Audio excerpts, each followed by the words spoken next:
Hero Ram చాలా స్మార్ట్గా ఉండేవాడు, ఇప్పుడు మాస్ అయిపోయాడంటూ మెగాస్టార్ చిరంజీవి భార్య సురేఖ కామెంట్స్ చేసినట్లుగా వార్తలు వినిపిస్తున్నాయి.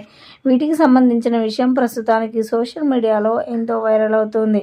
నిజంగా రామ్ పోతినేని ఒకప్పుడు సినిమాలు తీశాడంటే చాలా స్మార్ట్గా ఉండేవాడు. తన అందం, తన యొక్క నటన ప్రతి ఒక్కరిని కూడా ఆకర్షించేది. ముఖ్యంగా గౌరవప్రదంగా ఉండేవాడు రామ్. అయితే ఇప్పుడు దానికి చాలా విరుద్ధంగా మారిపోయాడని చెప్పుకొస్తూ ఉన్నారు నెటిజన్స్. మొత్తానికైతే హీరోలంటే డైరెక్టర్స్ ఏది చెప్తే అది చేయాలి కదా. మరి వారి యొక్క రియల్ క్యారెక్టర్ సినిమాలో ప్రదర్శించడానికి ఉండదు కాబట్టి డైరెక్టర్స్ కథ రాసిన విధంగా వీరు ప్రదర్శిస్తూ ఉంటారు. అయితే ఈ నేపథ్యంలోనే మరి రామ్ పోతినేని రీసెంట్గా ఇట్స్ స్మార్ట్ సినిమా కూడా తీస్తూ ఉన్నాడు.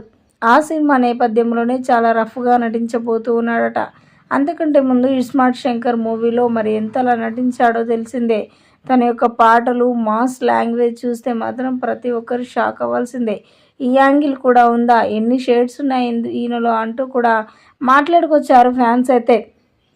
ఇక మరి స్టార్ హీరోలకు ఉన్న క్రేజ్ అయితే లేదు, కానీ రామ్ పోతినేనికి ఇప్పుడు ఇట్స్మార్ట్ శంకర్తో మరి మస్తుగా ఫ్యాన్ ఫాలోయింగ్ పెరిగిందని చెప్పాలి. రీసెంట్గా మరి ఈ తీస్తున్న సినిమాలో కూడా చాలా మాస్గా నటించబోతూ ఉన్నాడని కూడా మాట్లాడుకొస్తున్నారు. ఈ విషయం విన్నారు సురేఖ కూడా కామెంట్స్ చేశారు. ఒకప్పుడు స్మార్ట్గా ఉండే రామ్ ఇప్పుడు చాలా మాస్ అయిపోయాడంటూ కూడా మాట్లాడుకొస్తున్నారు సురేఖ.